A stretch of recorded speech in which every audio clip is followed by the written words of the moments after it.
आज फिर मालकिन रात को देर से आएंगी क्या साहब? कमला ने डिनर के बाद बर्तन उठाकर सिंक में रखते हुए बाईं आंख दबाकर होठ का कोना दांत से काटते हुए मुस्कुराकर पूछा। कमला की इस अदा पर जितेंद्र कुर्सी से उठा और उसे पीछे से बाहों में भरते हुए धीरे से उसके कान में बोला, हाँ जाने मन, उसके बैंक में क्लोजिंग चल रही है तो कुछ दिन देर रात तक ही लौटेगी।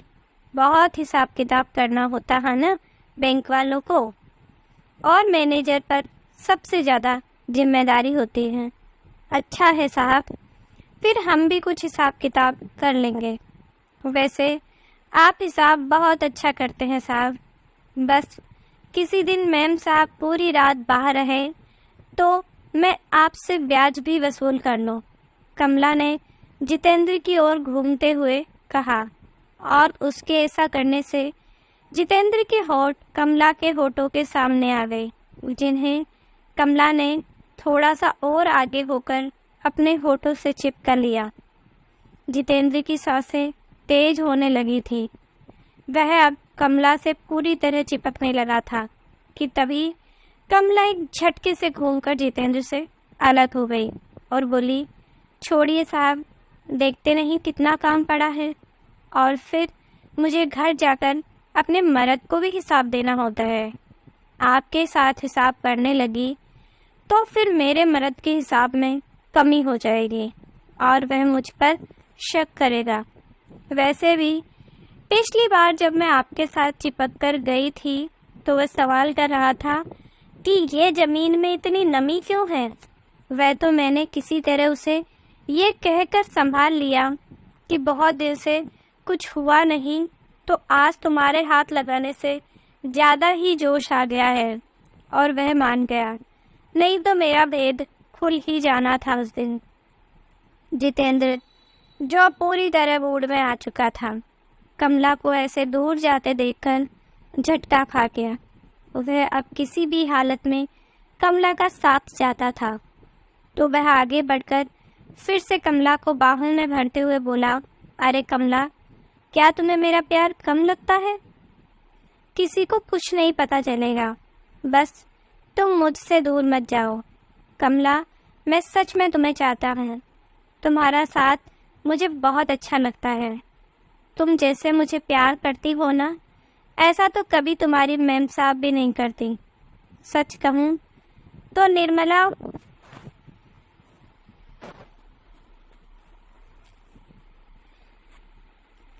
को प्यार ही है। जितेंद्र ने कमला को बाहों में भरकर उसके होठों की तरफ होठ ले जाते हुए कहा, नहीं साहब, आप झूठ बोल रहे हैं। आपको मुझसे कोई प्यार व्यार नहीं है। आप तो बस अपनी ज़रूरत पूरी करते हो। मैं ही आपसे प्रेम करने लगी थी साहब, लेकिन मैं अब समझ गई हूँ कि आप बस मेरे साथ फरेब करते हो। आपको मेरे जिस्म से ज़्यादा कुछ नहीं चाहिए। आपका प्रेम बस इतना सा ही है। अभी मैं आपके साथ बिस्तर पर चली जाऊंगी, आपका काम हो जाएगा और आप मुझे भूल जाओगे बस। कमला फिर अपने आप को छुड़ाते हुए बोली, नहीं नहीं, ऐसा नहीं है कमला, मैं तुम्हें सच में प्यार करता हूँ। अच्छा बताओ, मेरा प्यार सच्चा है, इसे साबित करने के लिए मैं तुम्हें क्या दूँ? जितेंद्र ने अब कमला को बाहों में उठा लिया था। हवस का जोश अब जितेंद्र के संभालने से बाहर हो रहा था। जितेंद्र ने कमला को बिस्तर पर बिठाया और उसके सामने खड़े होकर अपनी शर्ट के बटन खोलते हुए बोला, बताओ ना, क्या चाहिए तुम्हें? साहब, आप सच कह रहे हैं? सच में आप मुझे प्यार करते हैं? कमला ने बिस्तर पर लेटकर अपने पैर से जितेंद्र के सीने के बालों को सहलाकर होठ काटते हुए पूछा। हाँ सच कमला, तुम एक बार मांग कर तो देखो, जो कहोगी मैं तुम्हें दे दूंगा, जितेंद्र ने आगे बढ़ते हुए कहा। उसकी आवाज़ हवस में बहक रही थी। कमला अपनी अदाओं से उसके जिस्म की आग को और बल दे रही थी। क्या आपको नहीं लगता कि ऐसे छिप छिप कर मिलने से हमारे प्यार की अच्छे से भरपाई भी नहीं हो पाती और हमारे पकड़े जाने का डर रहता है सो अलग? अब मान लो कि अभी हम प्यार शुरू ही कर रहे हैं और आपकी पत्नी आ जाए तब, या फिर मेरा मर्द ही मुझे ढूंढता हुआ आ जाए तब।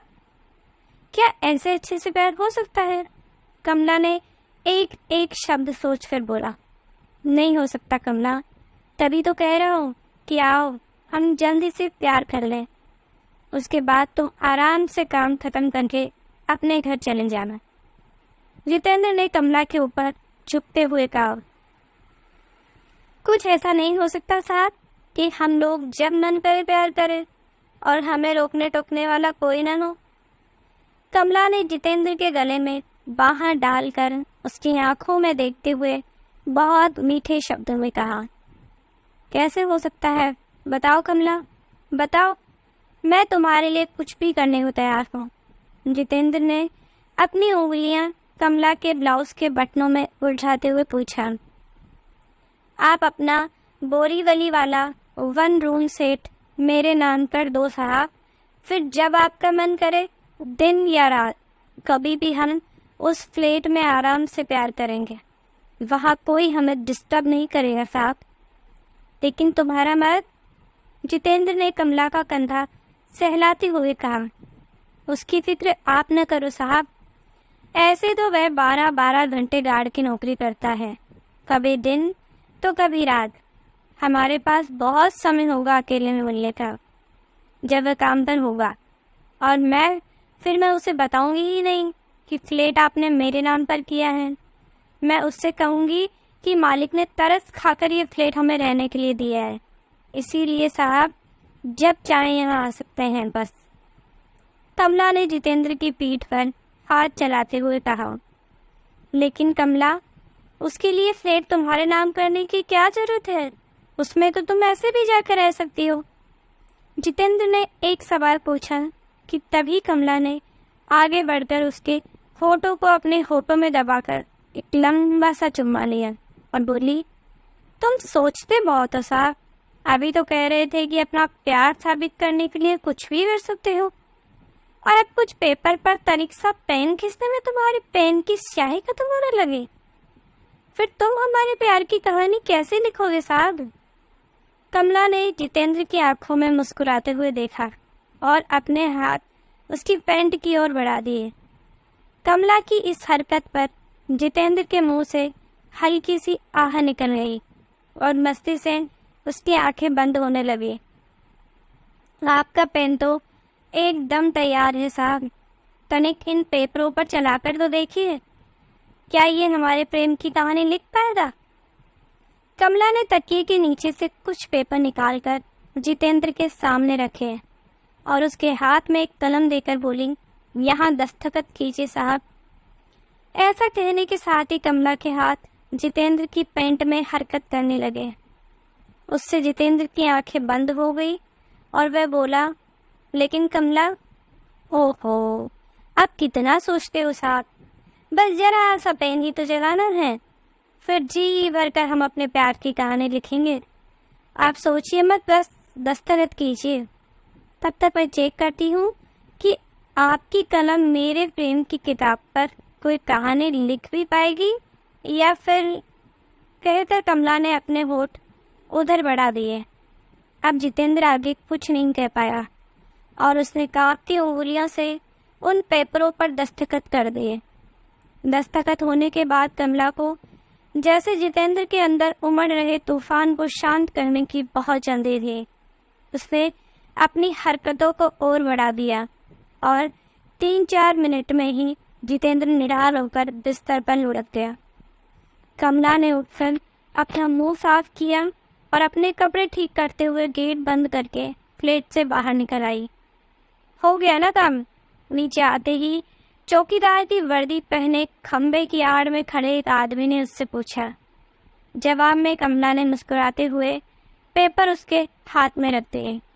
वाह मेरी जान, खूब फरेब में फंसाया तुमने इस रईस को।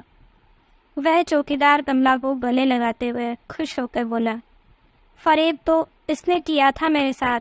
मैं कभी सोच भी नहीं सकती थी कि अपने मर्द के अलावा किसी को हाथ भी लगाने दूंगी, लेकिन उस दिन पार्टी के बाद इस कमीने ने मुझे जूस में न जाने क्या मिलाकर पिलाया कि मैं इसकी बाहों में गिर पड़ी और उस मदहोशी की हालत में इसकी किसी भी हरकत का विरोध न कर सके। बस आज मैंने भी वही किया और ये भी मदहोशी में मेरी किसी भी मांग का विरोध नहीं कर पाया। लेकिन इसने जो काम मुझे ड्रग्स देकर किया था वह मैंने केवल अपने हुस्न और अदाओं से कर दिया। अच्छा, अब चलो यहाँ से, किसी ने देख लिया तो गजब हो जाएगा।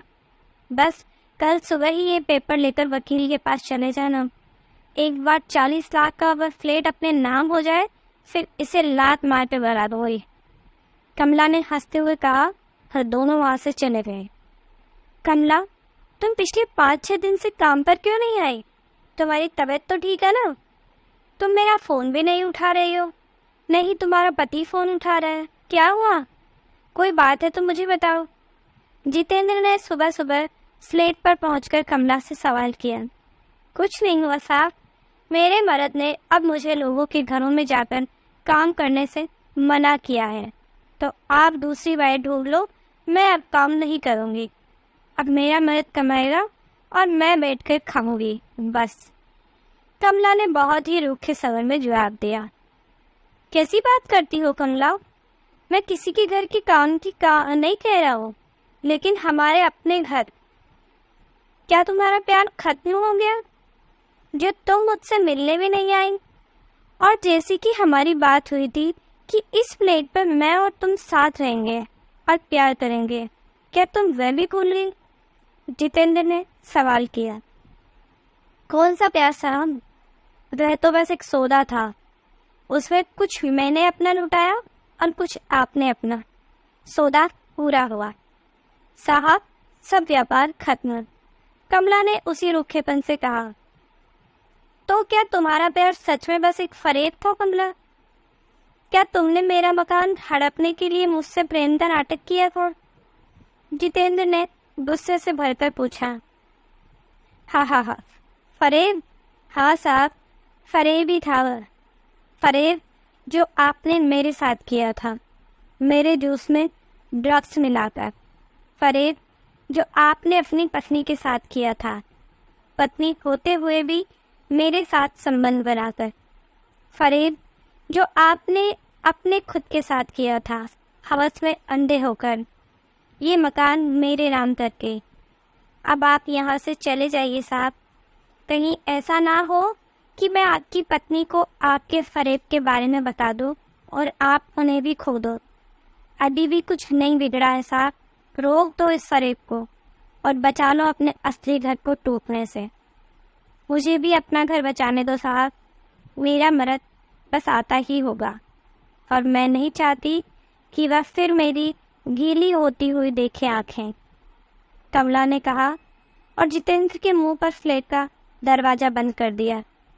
जितेंद्र खड़ा खड़ा सोच रहा था कि फरेब किसने किया, फरेबी कौन है।